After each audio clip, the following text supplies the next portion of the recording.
professor at Spalding University School of Professional Psychology and the coordinator for Collective Care Center Racial Trauma Clinic. Dr. Neffley's area of expertise is research and clinical work, and he focuses on Black males and the treatment of race-based stress and trauma. Dr. Neffley also serves as an organizational diversity consultant and works with law enforcement departments on addressing conflicts between communities of color and police officers. Dr. Neffley has written numerous books, book chapters, and articles on Black male mental health, Black males in the criminal justice system, racial trauma treatment and training, and academic achievement. He is also, which I found this near and dear since he's a colleague of mine, is the president for the Kentucky Psychological Association, so representing the psychologists in Kentucky.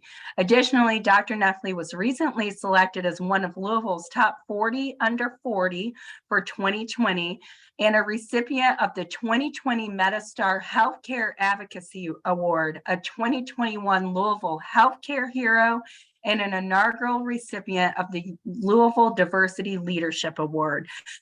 Dr. Neffley, with that bio, I'm going to turn it over to you and have you enlighten us on racial trauma. Thank you so much for being here.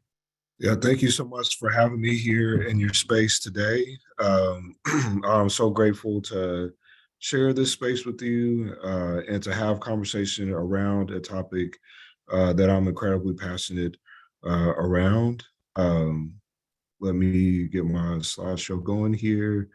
And Dr. Neffley, I do want to share, we have a record-breaking attendance with you today. Oh. So 294 people. We're almost breaking our Zoom capacity at 300. So awesome.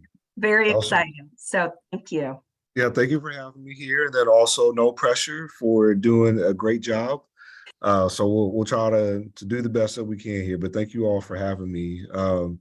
My task today is to spend time with you discussing racial trauma and communities of color.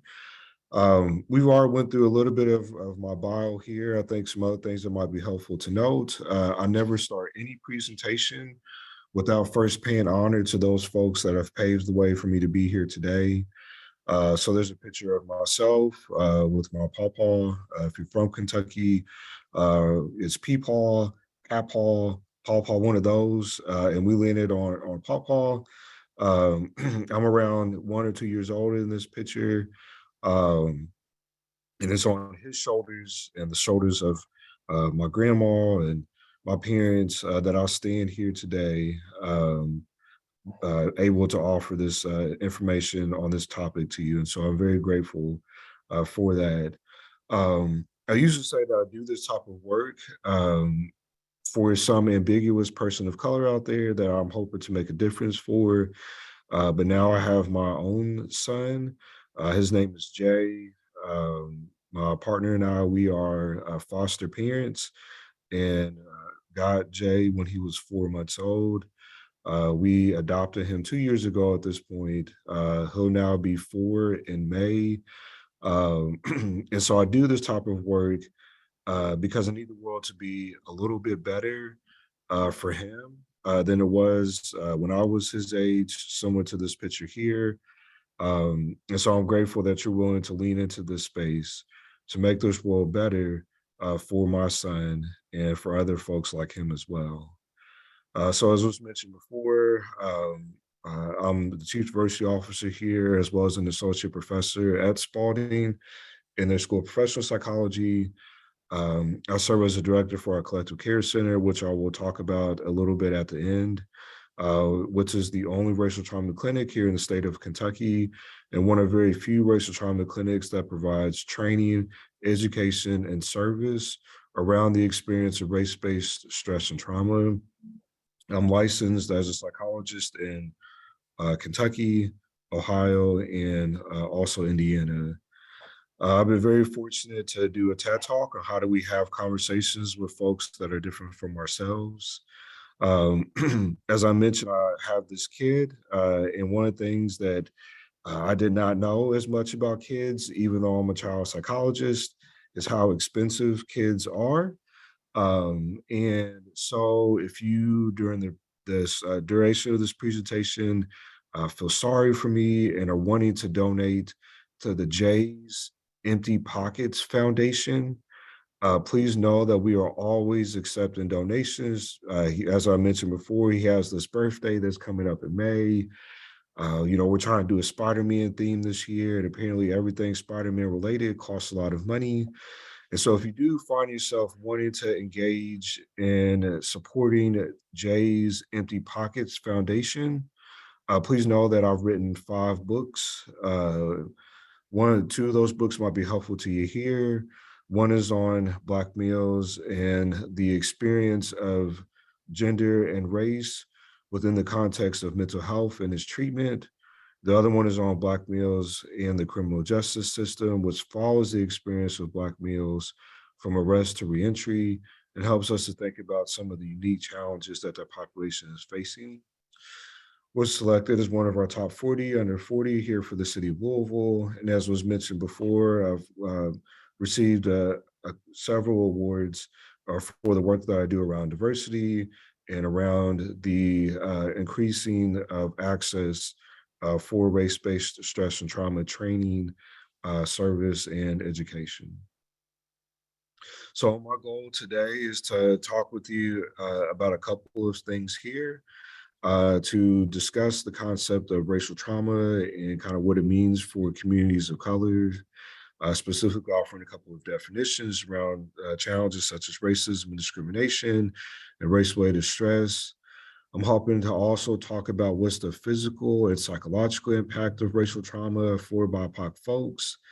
But then we'll also talk about the settings in which those challenges might show up, such as the education setting for our youth. I will then end by talking about how do we assess and treat racial trauma utilizing our now trademark NIFLE racial trauma therapy model and assessment. And then we'll also share a little bit about the research that we've been doing, especially around the training components through a couple of articles that have been published in the last 3 months.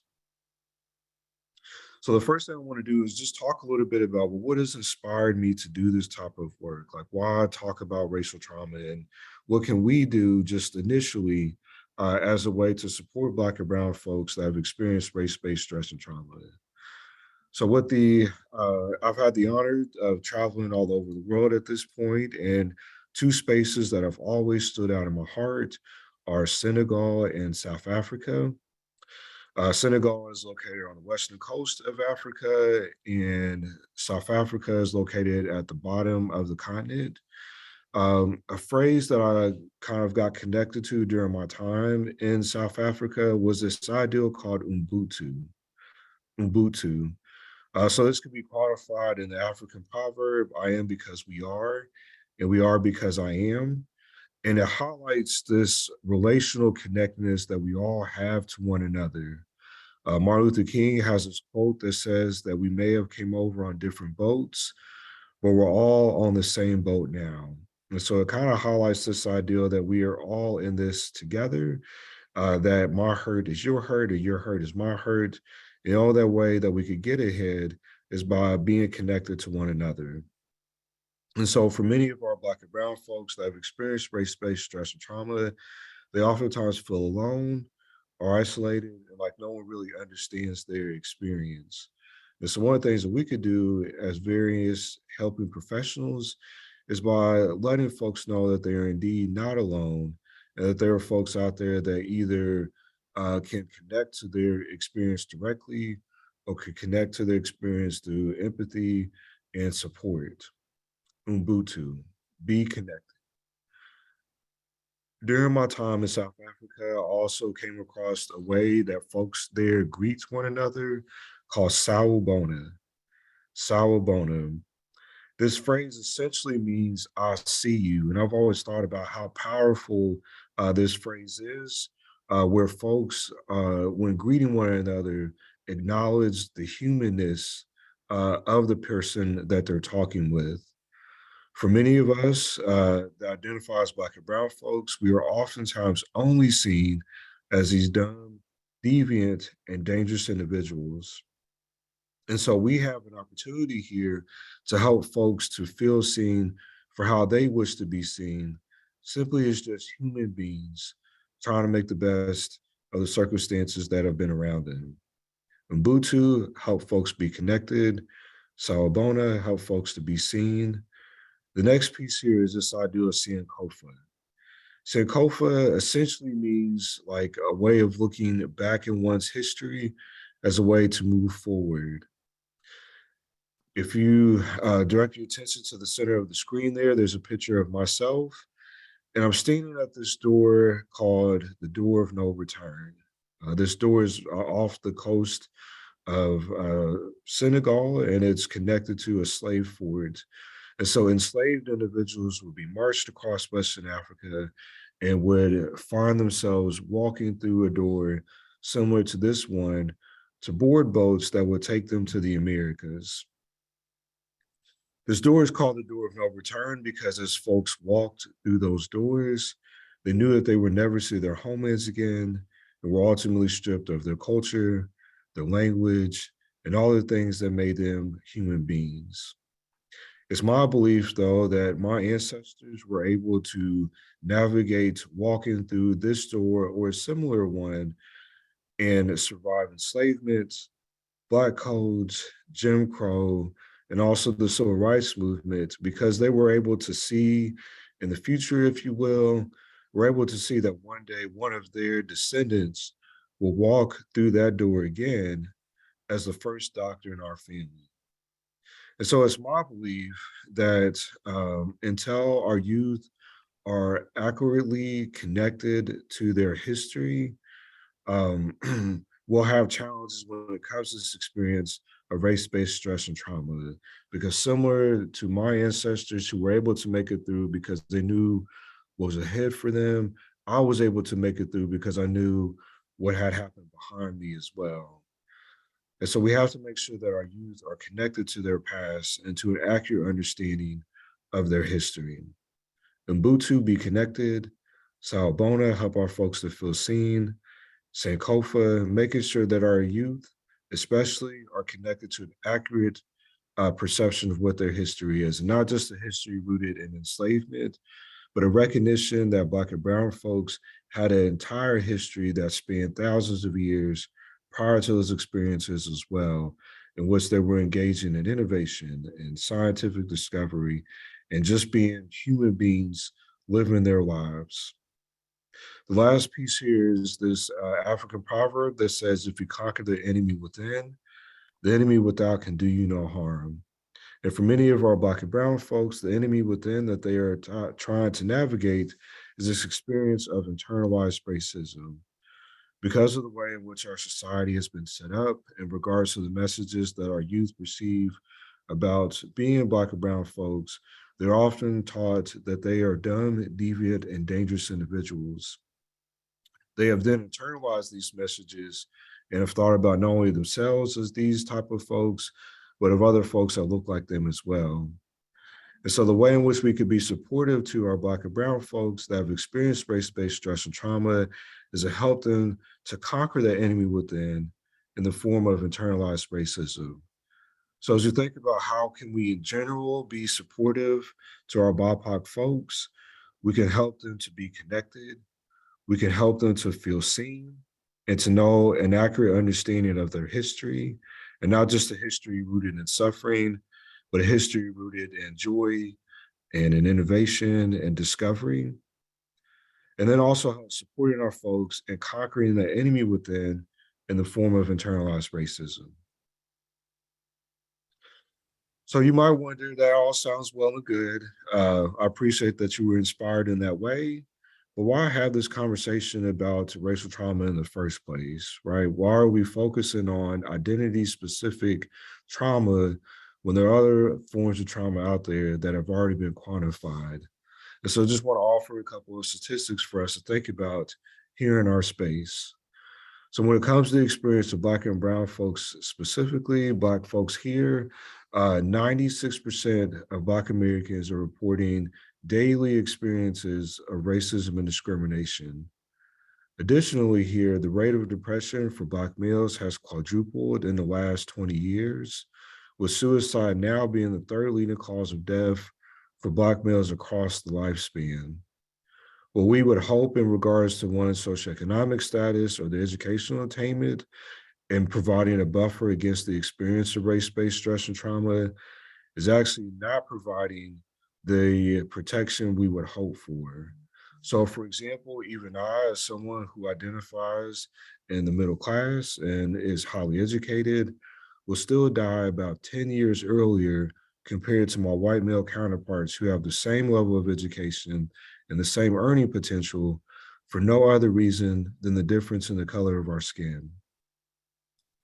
If we think about here in my home of Louisville, Kentucky, most of our Black folks live on the west side of town.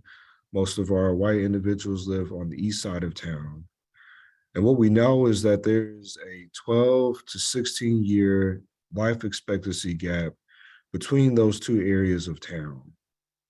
The interesting thing is that if a Black person was to move from West Louisville to East Louisville, that life expectancy rate still continues to follow them, where they will still die about 12 years earlier compared to their now East Louisvillian counterparts or neighbors for no other reason than the difference in how we experience the dynamics of the color of our skin and our racial backgrounds. And so, although we would hope that socioeconomic status and education will provide a buffer, they actually provide little to no protection from the experience of racism and discrimination. The last thing to note here is that according to the Center for the Study of Hate and Extremism, hate crimes are at their highest level, especially in the last decade or so, with African Americans and Black individuals being the most targeted group. And so the reason why it's so helpful for us to have this conversation when it comes to the experience of race-based stress and trauma for adults specifically is that most of us are reporting daily experiences of discrimination that have led to significant mental health issues in regards to depression and suicidality. The hope would be that our socioeconomic status and educational level would provide some sort of protection, but it doesn't. And then from an objective standpoint, we are experiencing more hate crimes than any other time since prior to the 1960s, especially in this last decade. So it's important now for us to think about, well, how does racism contribute to this idea of racial trauma? So we've talked a little bit about what's inspired this type of work. We've talked a bit here about some of the statistics to support why this work is so important. How does racism contribute to this dynamic of racial trauma? And so it's through these three kind of links in the chain here: aversive hostile racism, the experience of microinvalidations, and then the experience of vicarious racism. So aversive hostile racism refers to when we have gained entrance into once privileged spaces. So we're able to go to that restaurant, we're able to patron that store, we're able to take AP classes or honors classes, we get promoted at that job, we finally get an entry level position in that job. But as we enter into those spaces, we're met with interpersonal hostility that's designed to remind us that we don't deserve to be in the space and to inform us of the continuance of the racial hierarchy that puts Black and brown folks at the bottom and white individuals at the top. And so then we try to communicate that those experiences are happening for us to other folks around us. And we're told that it's not a big deal, that we're making things up, that really it's just not that important. These are experiences that we're having. And that's what quantifies this idea of micro-invalidations. Those communications that are used to exclude, negate, or nullify the lived experience of people of color by essentially saying that what they're encountering is just not that big of a deal. Some folks, especially our young people, are now referring to this as gaslighting. So aversive hostile racism, we get interest in the privileged spaces, but are reminded that we don't deserve to be there by a continuation of the racial hierarchy through interpersonal hostility. We then try to communicate those experiences to those folks around us, but are told that we're making things up, being too sensitive, it's not a big deal, which are manifestations of micro invalidations. At the same time that we're trying to navigate those two dynamics, we also still are bearing witness to the racism and discrimination that other folks around us are encountering as well, which contributes to this ideal of vicarious racism. Vicarious racism here refers to bearing witness to the racism and discrimination experienced by other Black and Brown folks, while still also having to navigate our own dynamics as well. And so if we think about how racism contributes to this idea of racial trauma, it's through this intersection or linked chains of aversive hostile racism, micro-invalidations, and this experience of vicarious racism. And so you might wonder, okay, that all sounds well and good. I can see how that might contribute to this idea of race-related stress. But aren't we all stressed out? You know, there's this pandemic that's going on. There's worries that we have about our own health or jobs or our families or the clients that we work with, et cetera. How is this type of stress different from other types of stress? And why should we kind of like prioritize it in this way? And so there are a couple of factors that are important for us to consider here. The first one is this chronic nature related to this experience of race-related stress. So what we know is that race-related stress is essentially waiting for you when you're born and will be with you at the end when you pass away as well. We'll talk a little bit more about why that is, but essentially what the science is saying is that we die earlier, and we die earlier because we, as in Black and Brown folks, because of this experience of race-related stress, Black and Brown mothers give birth to smaller and early and babies that are born earlier, as well as struggling with their own potential for death while giving birth to their child, which is where that race-related stress is waiting for us at the beginning of our lives as well. Additionally, there's not a lot of other types of stress that are rooted in the various systems that are around us. So, of course, in today's time, we're having all types of debate and conversation about whether or not systemic racism exists, or whether or not there are systems out there that are actively working to impact folks. But what is harder to argue around are the ways in which there has been at some point in time systems that have been intentionally created in our legal system, our political system, healthcare system, educational system, et cetera, to create difficulties for Black and Brown folks. That is rooted in our laws at some point in time, that's rooted in many of our policies at some point in time. And there's not a lot of other types of identity-based stress that is connected in our systems in the same way. The last piece here is around the ambiguous nature of microaggressions. So although we have significant science to support the existence and impact of microaggressions, it's really hard to just point to something and say that is a microaggression, because the perpetrator of the microaggression is always able to say, that's not how I meant it. It's not a big deal. You're taking things out of context. For example, if someone was to come up to me and ask, how many kids do you have versus do you have kids, there's a potential for a microaggression there, because the assumption could be made that because I identify as a Black male, that I'll just have a whole bunch of children kind of out here in the world. If I was to ask that person directly, however, what did you mean by that comment? They would easily be able to say, well, that's not how I meant it. You're taking things out of context. It's just not that big of a deal. Which then means that I'm left wondering and holding the thought, was this a racist encounter or not?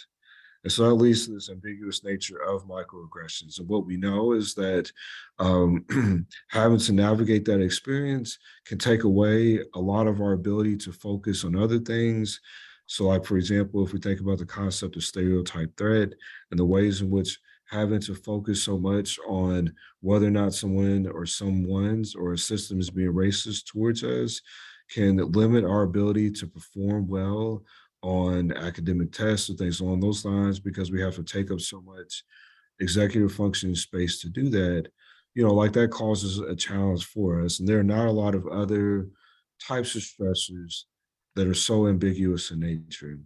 So the reason why race-related stress is important for us to think about and the ways in which it's different from other forms of stress is that it's chronic in nature, it's with us when we're born, and it will be with us at the time of our death as well. It's rooted in our systems.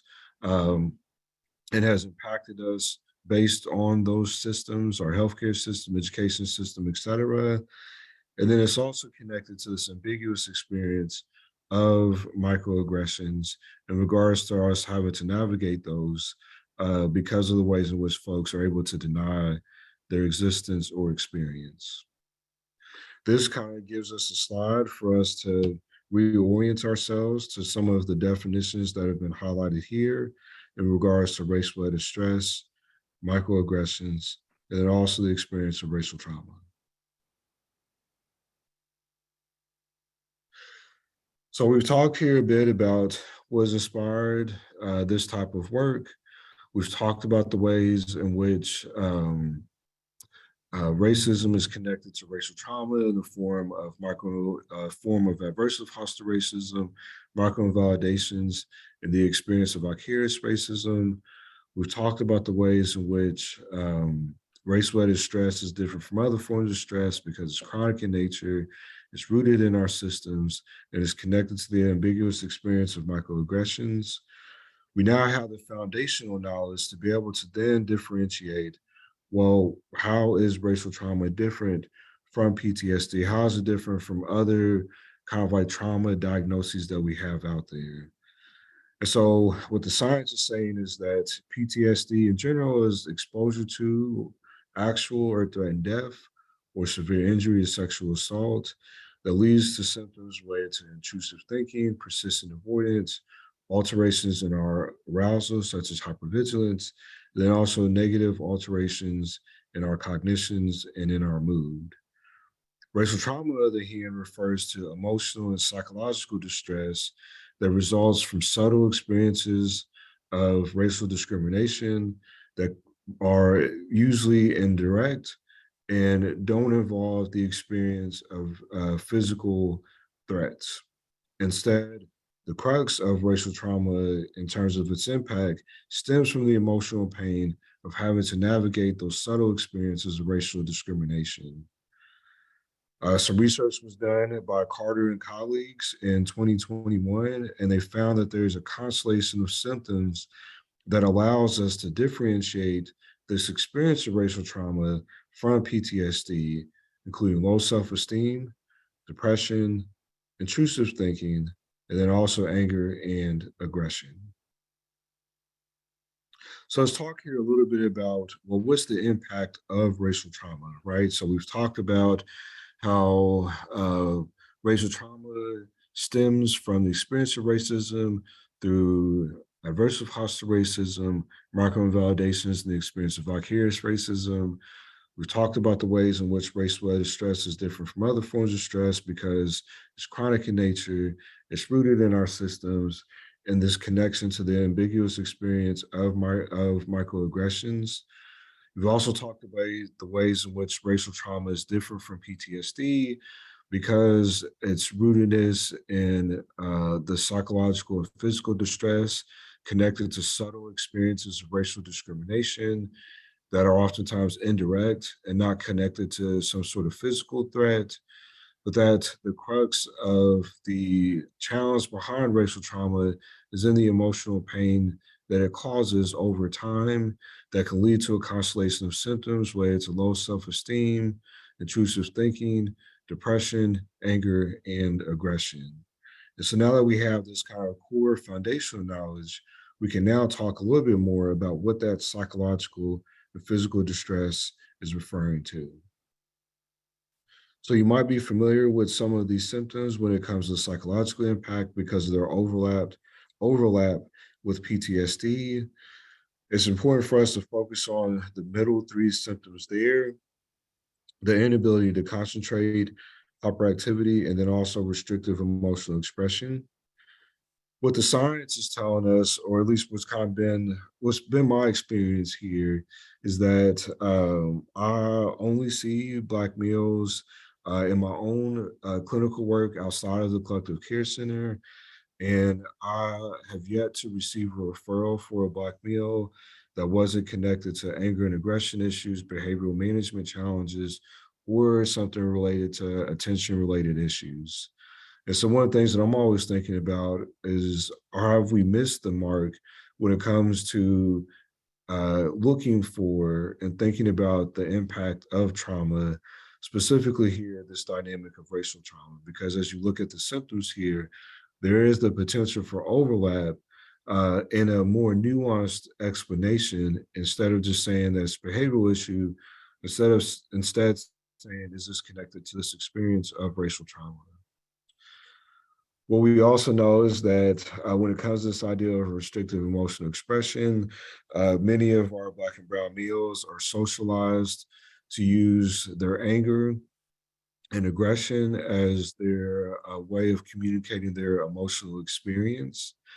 And how much more so will this be if, due to this experience of trauma, they literally lose the ability to communicate their emotional experiences to those around them, as well as to recognize emotional experiences in those folks as well. And so that's why it's important for us to think about this idea of restrictive emotional expression, because are we seeing this manifestation of anger and aggression as just these behavior management issues, or is this because our folks literally have lost the ability to communicate those emotional experiences and have landed on their default emotional expressions in the form of anger and aggression? When it comes to the biological impact, what the science is telling us is that there's this hormone in our body called cortisol that we use to gain the biological capacity to fight, flight, or freeze in dangerous situations. When it's in its appropriate doses within our bodies, it does the job that it needs to and helps us to stay safe. However, for Black and Brown folks, the literature has indicated that we experience higher rates of cortisol that stay at those high rates all day for most of our days. What the science is telling us is that by having those high rates of cortisol that never quite dissipate, that can lead to a host of negative health outcomes, such as decreased immune system, hypertension, chronic fatigue and sleep deprivation, challenges related to to migraines, and then also that decreased metabolism and depression.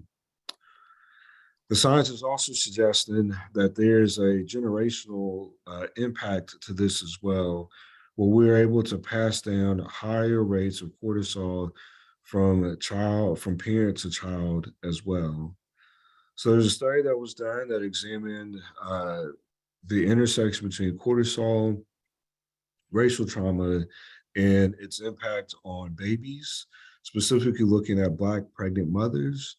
And so what the researchers did is they examined the rates of cortisol for these mothers, and then they reported experiences related to race-related stress. They found these mothers had high rates of cortisol in their bodies.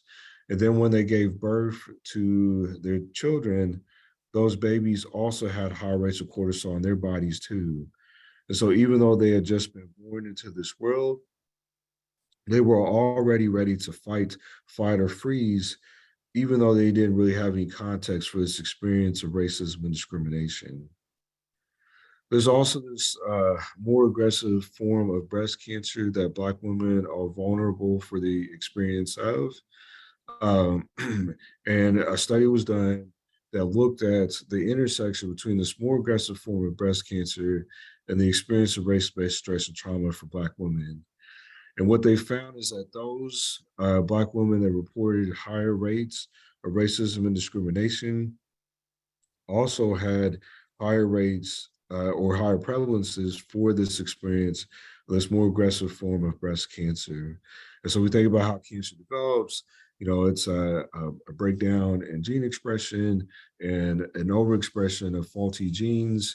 And so what the science is saying is that not only is racial trauma and its impact passed down through the generations, it also influences our gene expression literally within our own lifetimes.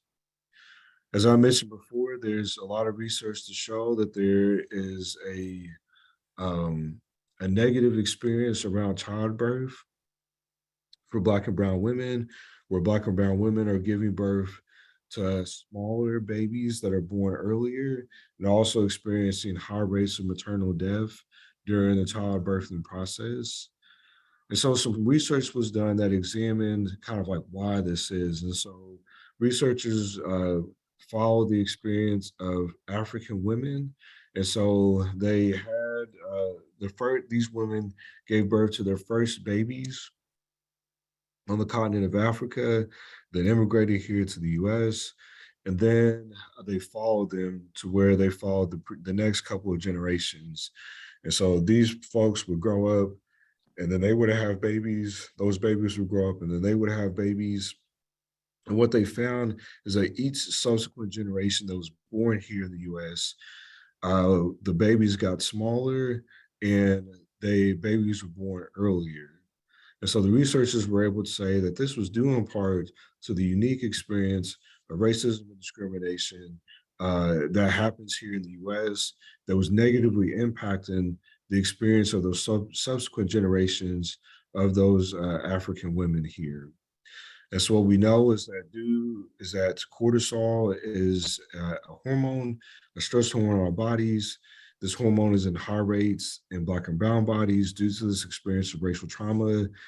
These high rates are passed down through the generations, can contribute to faulty gene expression, but then can also lead to higher rates of maternal death during childbirth, as well as smaller babies that are born earlier.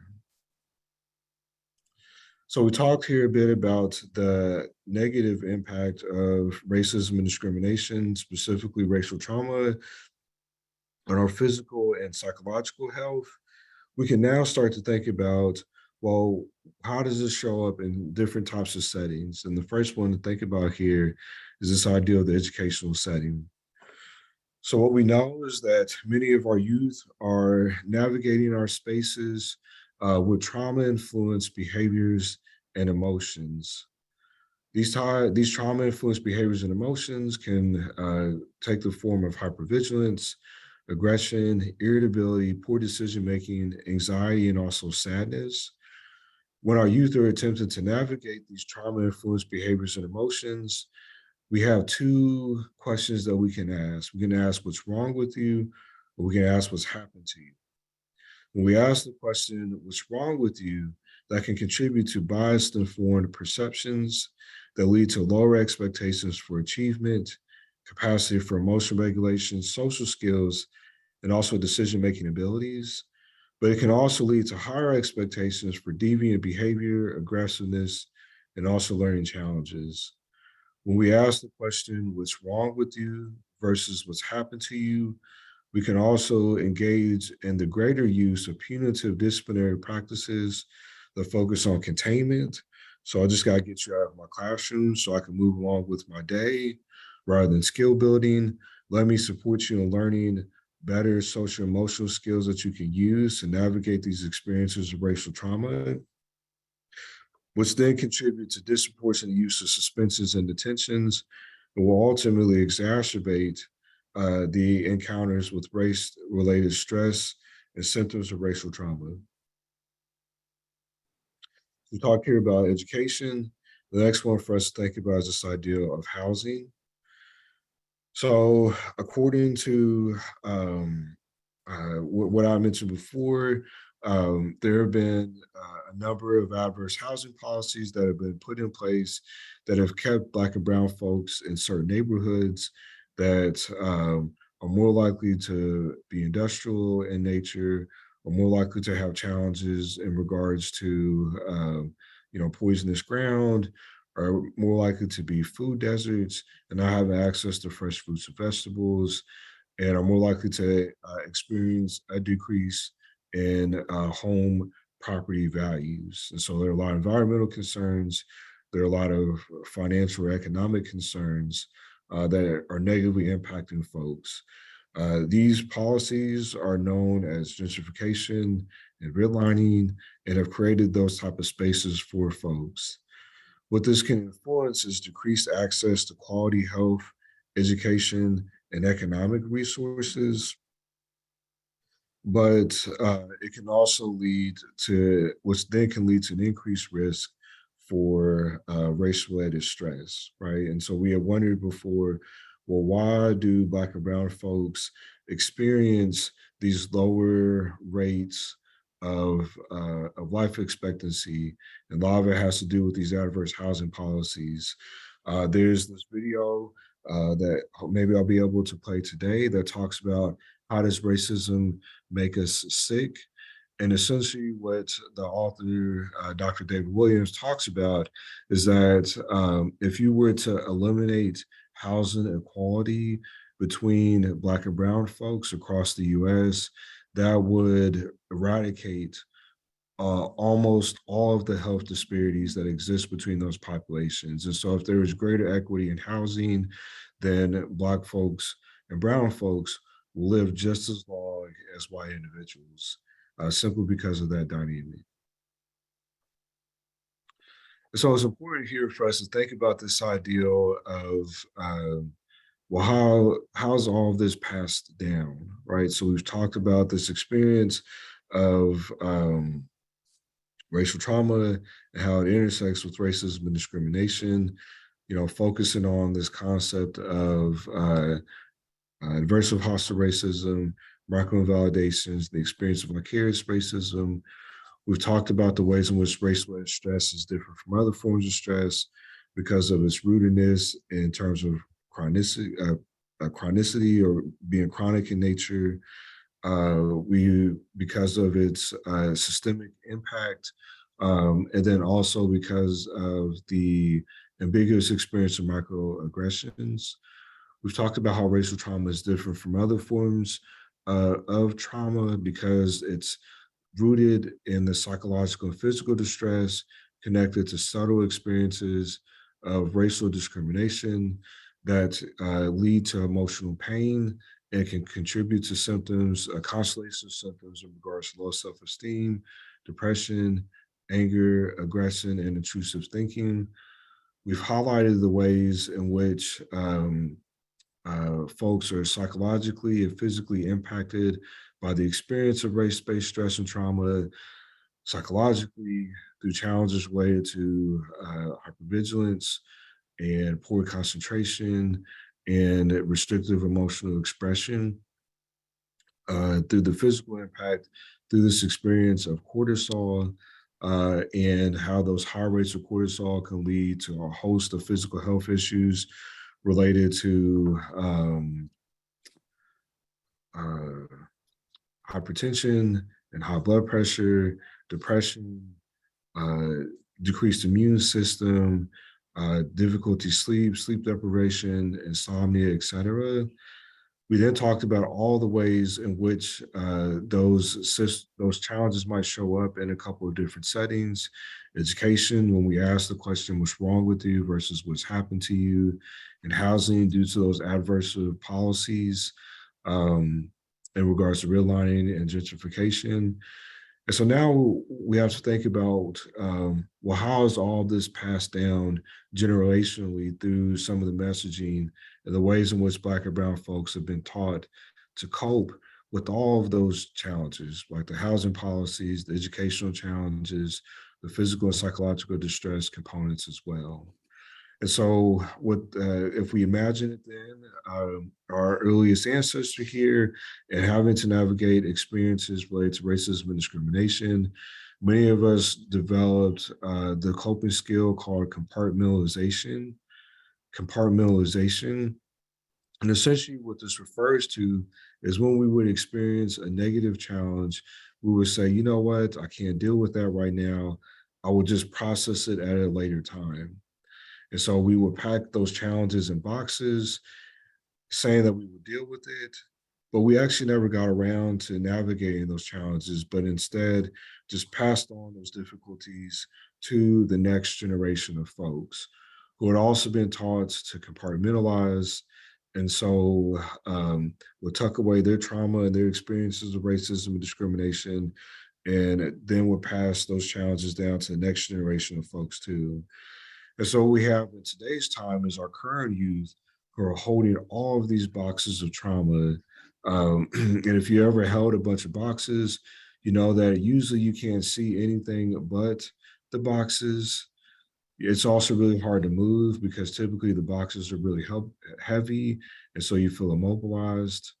And then also, if you ever set down the boxes, you wouldn't want to go through them because it would feel overwhelming to unpack all the stuff that is in there. And so it's kind of the challenges that many of our youth are facing now specifically is that they can only see the racial trauma. They feel immobilized by the racial trauma, and they feel like they can't process the racial trauma because it's just too much for them to unpack. And so, as we're kind of making our switch here from understanding what is racial trauma and the ways in which it impacts folks, and the ways in which it's different from PTSD, and the systems that it might show up in regards to our educational, housing, and housing systems, we can now start to think about, well, what do we do about this? Like, how do we provide support to folks that have experienced race-based stress and trauma? And so one of the first questions that you might have is, well, who's eligible to participate in this type of approach? Like, who could benefit the most from this dynamic? And so there are four criteria that we typically look at. Much of this has to do with the way in which folks report challenges on our measures of discrimination, race-related stress, and then also physical and psychological distress. And so, has the individual experienced a traumatic situation that they would attribute to their racial background? Do they report higher scores on our measures of race-based stress, which is what the RBT SSS is, or our measures of discrimination, which is what the DLS is? Um, do they report lower scores when it comes to their racial identity, which is what the multidimensional inventory of Black identity is, specifically here for Black folks? And then do they report those stereotypical or usual symptoms connected to PTSD in regards to experiences related to flashbacks, nightmares, intrusive thinking, inability to concentrate, hyperactivity, and then also restrictive emotional expression? So when it comes to our adult and teen model first, our adult and teen model for the treatment of race-based stress and trauma and its assessment is 12 sessions long. And it has three goals here. The first is to develop racial identity because, as we had talked before, when it comes to the inspiration piece, those folks that know their history, have an accurate understanding of who they are less likely to be impacted by race-based stress and trauma. And so we have to provide that space for them to develop those skills, to give us a space for folks to process those experiences of racial trauma, to unpack those boxes that have been compartmentalized and passed down through the generations. And so I want to offer that as part of the objective.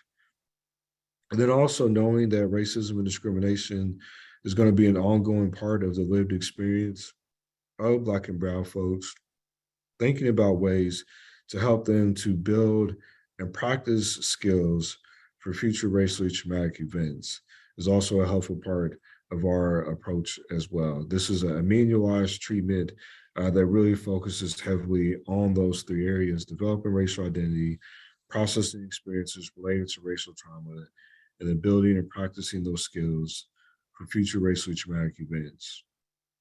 The session format uh, follows this dynamic for each session.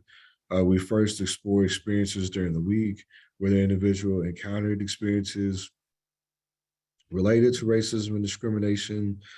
We spend time quantifying terms and concepts because for many folks, the idea of talking about racial identity or racial trauma or the ways in which we cope with racial trauma are all new ways of thinking for folks. And so we want to spend time navigating those spaces.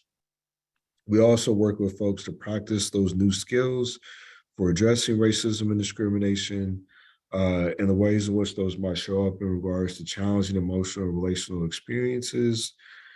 And then recognizing that we are teaching folks these skills in a vacuum, essentially, in the safe space of therapy. We also problem solve with them circumstances in which it may be difficult to use these coping strategies to make sure that they are prepared for the various ways in which they may have to apply these skill sets out in their environments. And so the first 4 sessions focus on the development of racial identity, and this is the adult and teen model. And so this is immediatized treatment for race-based stress and trauma for adults and teens ages 13 and up. We focus on processing racial trauma for the next 4 sessions. And then we end by developing those skills that are needed to address future racially traumatic events. So this highlights our collective care center here. Want to also highlight our youth model as well. So our youth model is 16 sessions long and focuses on awareness, advocacy, and affirmation. We recognize that when it comes to our youth, they are more likely to experience discrimination and racism early on. So what we know for our youth specifically is that they experience about 6 microaggressions a day that fall in one of 3 areas: being excluded from activities, experiencing differential treatment, or being made fun of based on their physical appearance. Um, What we know is that when it comes to the experience of those 6 microaggressions in the area, that they start early on. Children as early as 4 and 5 years old are able to report, and then later as adults recall those first experiences of being excluded from activities, being made fun of because of their hair, the color of their skin, or witnessing that they experience differential treatment compared to their peers in school or in other institutions.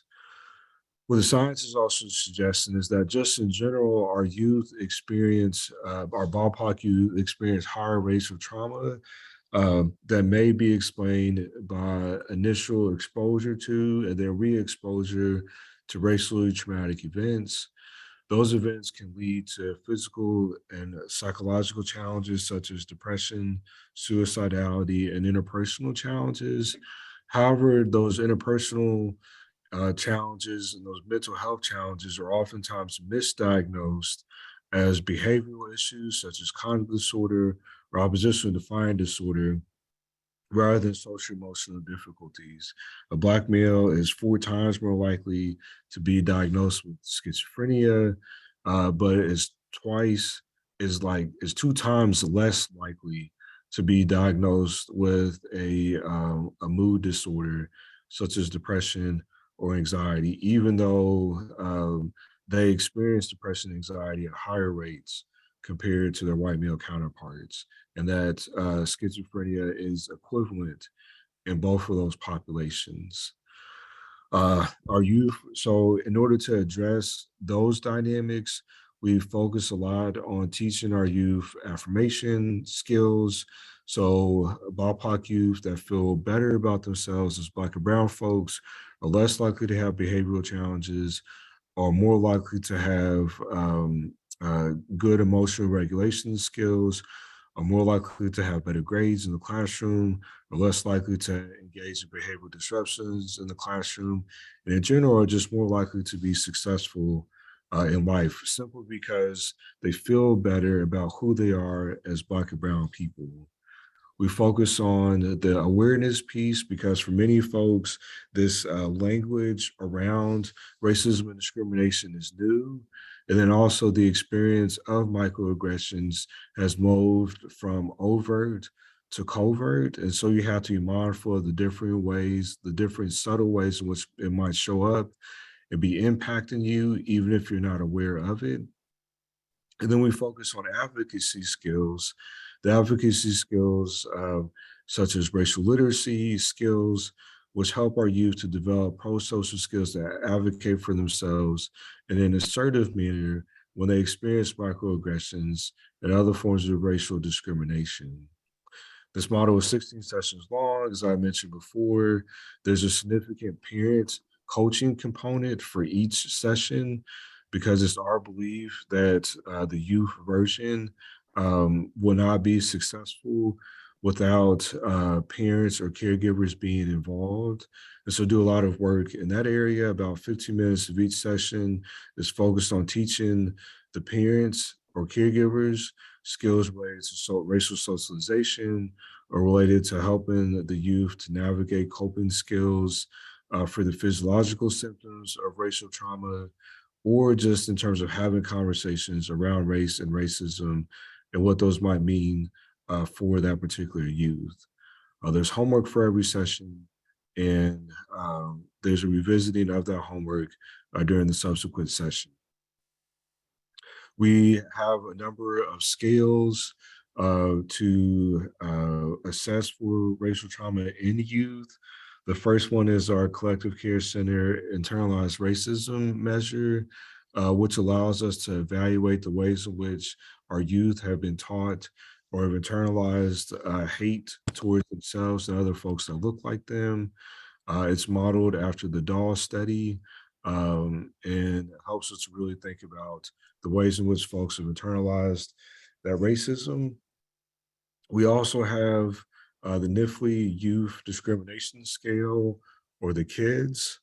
And what it helps us to do is to evaluate the ways in which the person, the youth, has been impacted by the experience of racial trauma, as well as the presence of racial trauma. We recently concluded a study where we normed this particular measure on 1,000 caregivers of BIPOC youth and found that it has excellent internal reliability and validity and is a good measure to use for the assessment of reported racial trauma and its impact in youth ages 6 to 12. So it's an excellent measure for that.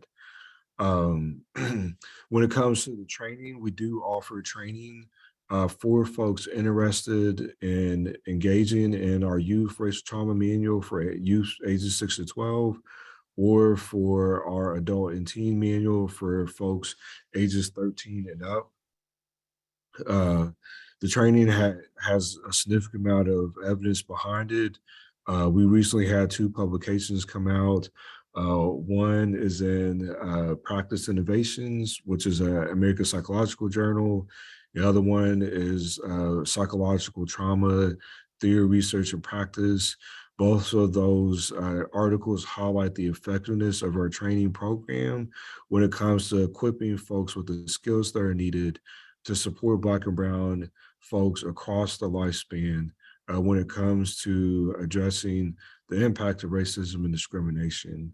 We'll be happy to share those resources with you as well. As I mentioned here, we do have our Collective Care Center. We're located in Louisville, Kentucky. We provide free and accessible service to those folks that have been impacted by racism and discrimination, and have been around for several years. We have established partnerships where we have provided training or for the Kentucky Department of Mental Health for children here, and then also have partnered with the Kentucky State Department for Family Services to provide training to their folks as well around youth racial trauma therapy. And so I've been excited about those partnerships. We are in the process of developing a group racial trauma therapy protocol, and we'll be hoping to come out with those protocols next year. One will be for youth ages 6 to 12. The other one will be for teens ages 13 to 18, The last one will be for adults 19 and up. So a lot of really amazing work being done in the Collective Care Center to provide support to those folks that have been impacted by racial trauma, or those folks wanting to be a part of helping those individuals through clinical work. So this is my contact information. I believe this will take you to my website where you can learn more about the training opportunities. Another thing to note is that we also have a free youth racial trauma first aid training for middle school and high school youth. And so it teaches middle school and high school youth about what is racial trauma, how it impacts them, how they can get help, and then how they can help others get help as well. It's very brief, 10-minute, 10-minute modules that teach the youth in plain language how to address some of those challenges. That's also on the website as well for you to take a look at. Once again, that is a free resource and available to you and the youth that you might work with. So I wanted to leave a little bit of time here at the end to answer any questions that you have. Given the number of people on the call, feel free to put your question in the chat, and we'll be happy to field it from there and answer. And if other folks are also looking at the chat, you can help me out in terms of seeing what questions are there, if there have already been questions. Yeah, absolutely. There was a question that I saw pull up about where can you get the curriculum that you highlighted? Where would that be available for folks? Sure. So that's a part of the training. Once you complete the training, uh, immediately after there, you will gain access to the manual. We strongly encourage at this point that if you're looking to do this type of work, that you get trained because this is such a different way of thinking about therapy for folks. And it will be best if you follow that protocol. Great. Let me turn my camera on here.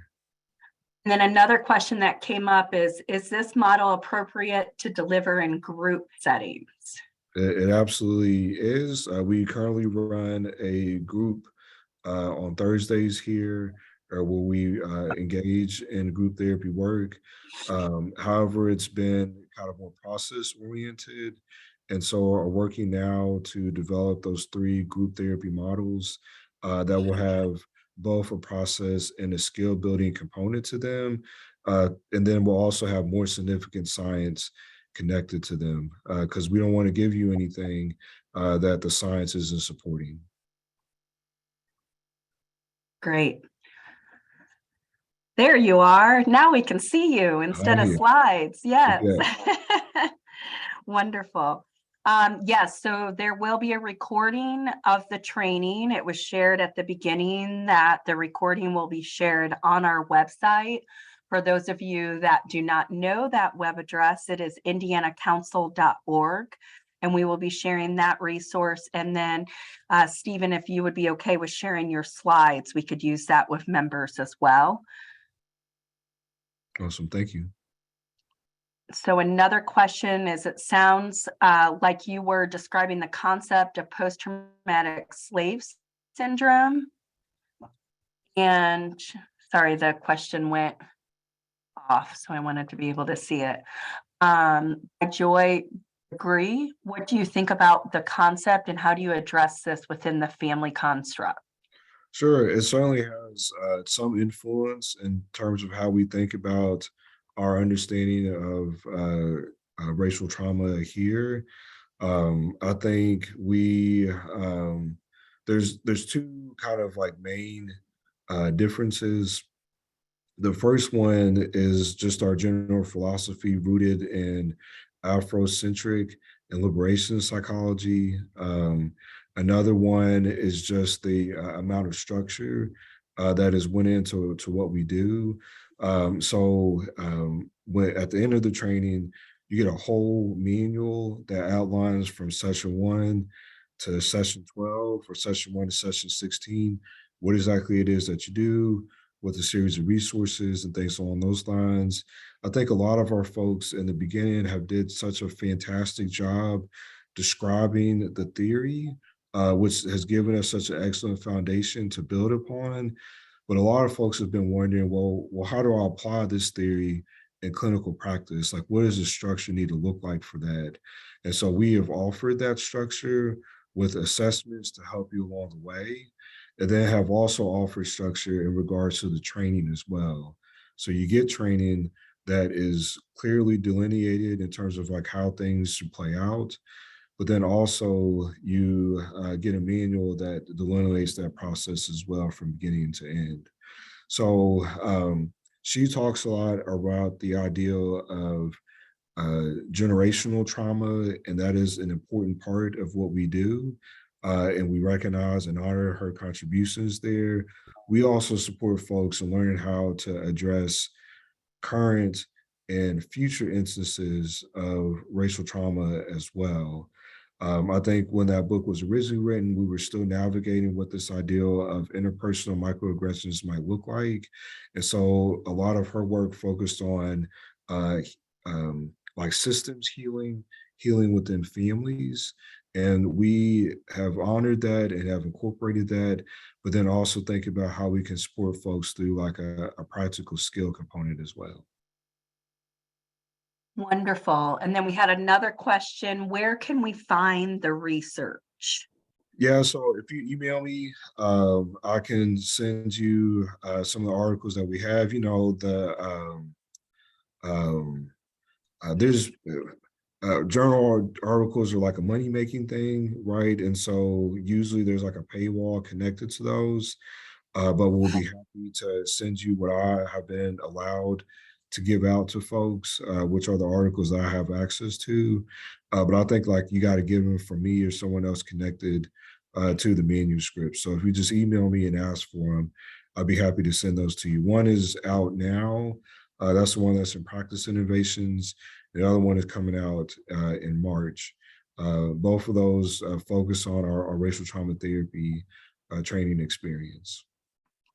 Great. Another question is, as a white practitioner, I try to partner with mental health counselors of color. How resilient are the current protocols when delivered via telehealth digital services? Absolutely. This model, our models were created during the height of the pandemic. So we had no choice but to engage in a digital format. The manuals that you receive at the end, there's a print version, but then there's also a digitized version as well. So all of the activities, all of the the lesson kind of things, all that type of stuff can also be delivered in a digital format as well. So we're prepared for that, and we've been engaging in virtual work for the last several years because of the pandemic. Great. And then we had another question that said, often families seek therapy due to behavioral or emotional dysregulation, et cetera. When they are really dealing with racial stress and trauma, how do you engage in conversations about use of EBPs with an emphasis in the work you and others are doing? Absolutely. So we lean heavily into the assessment process. It's really hard just to directly ask someone, have you experienced racial trauma and what's been the impact of that for you? Because many of our folks are unaware of that terminology. But if you ask them questions within the context of our structured measures that look at some traditional PTSD symptoms, that look at challenges related to exclusion or differential treatment or things along those lines, or in relation to racial identity development, and then show folks based on what they're reporting about themselves, hey, these are some challenges that you're having, and these are where we think those challenges are coming from. Folks are more receptive to the conversation. And so we always encourage, as a part of our process, to lean heavily into our assessment kind of dynamic. And so every client that comes to the Collective Care Center receives a battery of assessment tools that also have a racial trauma component to them. So if they're adults, there are the RBT-SSS, which is the race-based traumatic stress symptom scale, a racial identity measure, and then a measure of discrimination.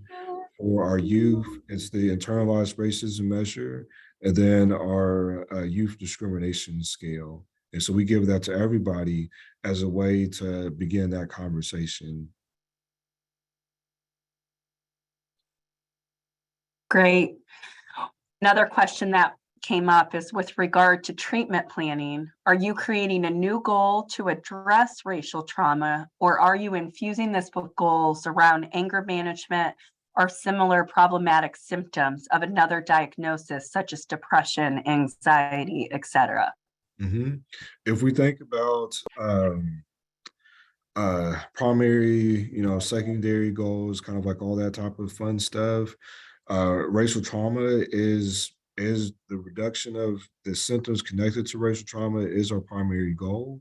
And so the ways in which that shows up connected to here is that we say that racial trauma is the cause and that we must then address these other spaces via secondary goals. So the reduction of, because it's our belief that if we increase advocacy skills, increase affirmation skills, increase folks' ability to be aware of racial trauma, that will reduce anger, aggression, low self-esteem, et cetera. And so these go from being goals to being outcome or outputs, right? So we say we want to increase awareness, which will then lead to a decrease in anger and aggression and things along those lines. Whereas in traditional treatment planning, you work directly to address the low self-esteem through different therapeutic approaches, things along those lines.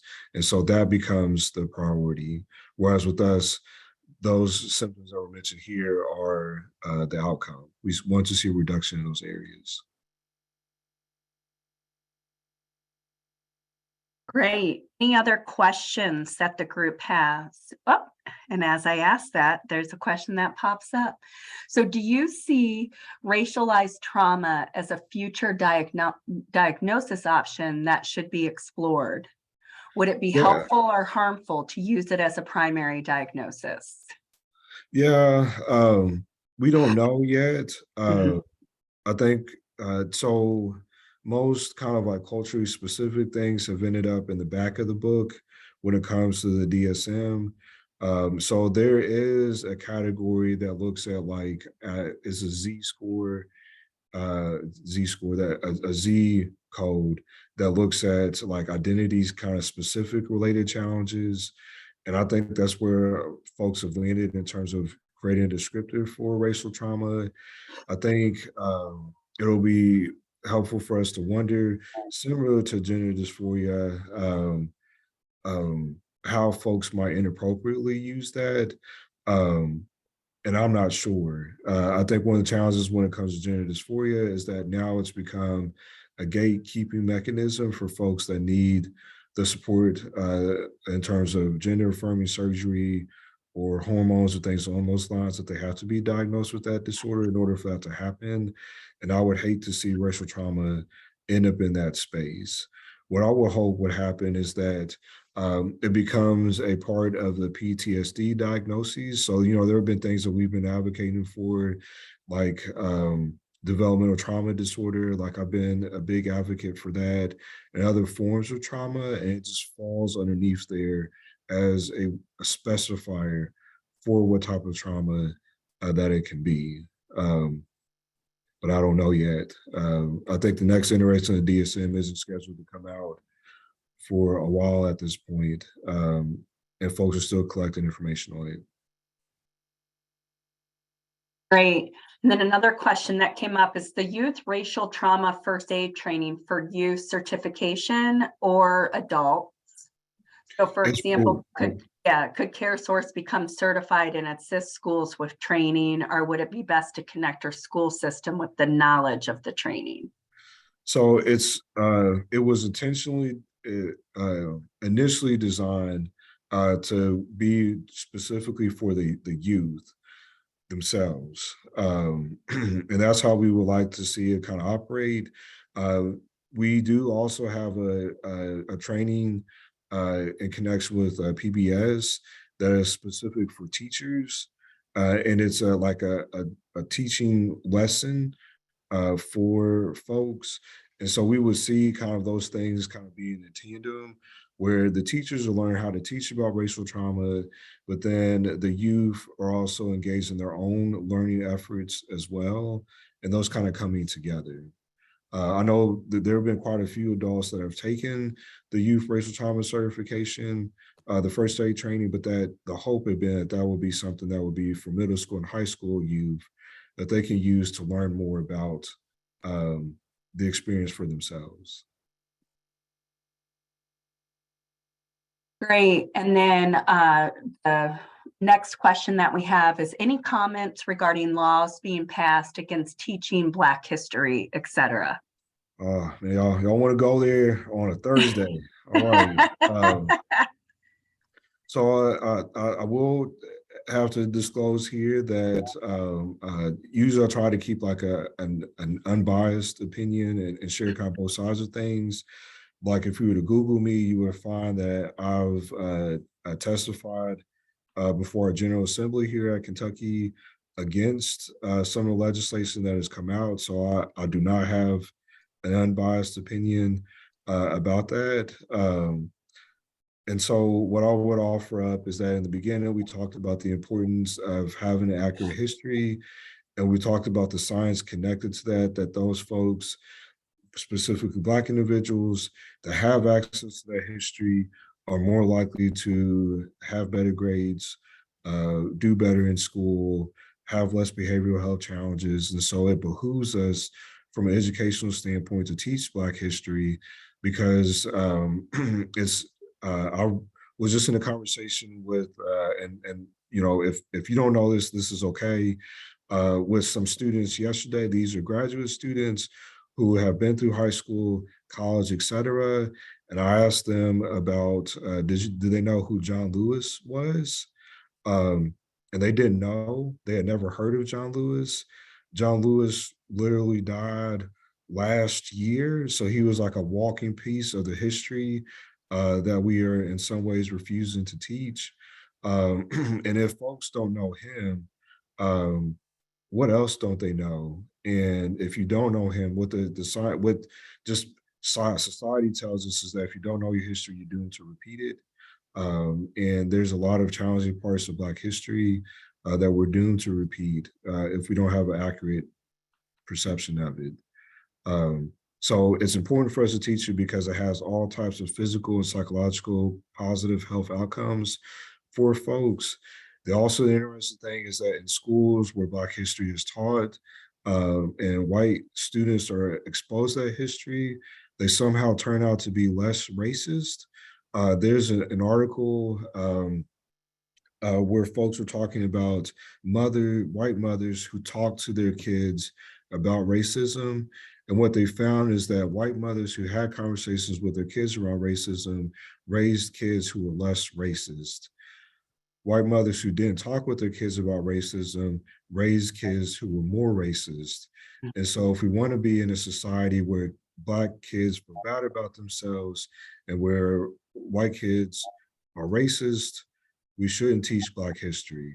If we want a society where white kids are less racist and Black kids feel better about themselves, then we absolutely need to teach Black history. That's not just my opinion, that is literally what the science is telling us. And we'll be happy to share some of those resources if you need them for your own edification. Yes, I do know that there is some policy that is taking place at the State House regarding those types of things. So sharing that, I think, would be a wonderful resource as we continue to advocate for the right policy in Indiana. So I appreciate you sharing that.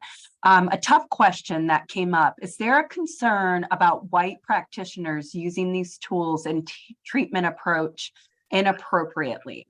Can a lack of other racial equity work prior to this implementation be counterproductive? Sure. So we have anticipated that. And as a part of the training, there's a whole module that talks about what do you need to be aware of as a white person engaging in this type of work. So there's a whole training about that. It's about 30 minutes long, and it essentially gives you some initial tools that you could then use to do some of your own work. Like I would think about it the same way if I was engaging in work with abused women. Mhm. That as a male, I need to do my own stuff, so I'm aware of sexism or patriarchy or things that I might influence how I work with this person. Same kind of dynamic here. I would also offer up that there is benefit to a white person being a part of this type of work because you have the opportunity to create a corrective emotional experience. Imagine how powerful it is for a Black or brown person to sit across from a white person and to hear that person say, I hear you, I see you, I validate your experiences of racism and discrimination. For many of us, we don't have that. Instead, we experience those micro invalidations. And so there is healing even in that acknowledgement in the conversation. You really don't need a whole lot of training to be able to do that, right? It's just, in my personal opinion, just being a good human being, just telling folks that I recognize and see your suffering. And so, like, that's a great place for us to start. Also, it's really important to remember that just because you're a Black or brown person doesn't mean that you are absolved from doing your own work too. Because of the systems that some of us have grown up in, because of our own racial identity development, like we also might be in a space where we could cause harm because we're not far enough along in our own process as well. So, not taking us off the hook either. Okay, great. And I think this might be our last question, but is there concern about overuse, if possible, with BIPOC practitioners? Overuse of like burning BIPOC folks out or Uh-huh, uh-huh. yeah, sure. So I mean, this is a tough one. I'm in Louisville. I'm our only Black male child psychologist in the city. And so there's a strong likelihood that I too could also get burnt out around these things. And so it's really important for us to lean into our white colleagues to be a part of this work in terms of carrying the load. But it's also important for us to think about how can we increase the pipeline from elementary school to graduate school to get more folks out into the field. I should not be the only Black male child psychologist in a city that has what half like a million people that live here, right? That's not right. And the only way that we can get around that is by making sure that more folks get interested in the field. So making sure on the front end that we're all working together, but then on the back end, making sure to encourage more folks to be a part of such an honorable profession. Wonderful. Well, while I wrap up and do a few thank yous, I wanted to remind folks that Denise put the CEU link in the chat. If you are wanting CEUs, that was also a benefit of attending this training. First, I want to thank you, Doctor, for being with us, for sharing this wonderful information, and thank you for sharing the additional resources. We will share this recording and we will share the presentation so people can continue to plug in. Second, I want to thank the Racial Equity and Leadership Committee for stepping up and advocating for this training for all of you. I was thinking about and was messaging a colleague, 300 people got on this call today. Think of that ripple effect of the words that we heard and the impact that we will have on those that we service and on our workforce. It gives me goosebumps, and I really appreciate the leadership of that committee and bringing the speaker forward. And then lastly, I want to thank CareSource, because without their financial support of this training, we wouldn't have been able to have 300 people on this call for free to be able to learn this great work that Dr. Neffley has shared with all of us. So I do want to give you just a few reminders. Please join me for the Cup of Joe with Zoe on March 7th to learn more about updates on the HCBS waiver from Elaine at DMHA, and also how the impacts of the PHE ending could possibly have on the waiver and how we can continue to connect with our clients on ensuring that they have coverage. Also, if you have not signed up for our newsletter or our email listservs, please visit our website so that you can get connected. If this training hasn't showed you that you need to be involved with the Indiana Council, I really don't know what else to do to show you our involvement and the support of our members that are driving things such as this training today. And so please get plugged in. And then last but not least, I believe in the voice and I believe in the power of the voice. And like Dr. Neffley shared, a number of us have testified on various policies. If you want to get plugged in to the council's policy and how you can advocate for Senate Bill 1 as well as several other policies, please sign up and get connected on our website. If you don't know where to begin, you can reach out to myself or Denise Wade or Leanne Jordan, and we will make sure that you're plugged in. So I want to thank you all for joining us today. Thank you to the Black and Brown individuals in our workforce for Black History Month and everything that you bring to our great state. I really appreciate all of you. Have a great day.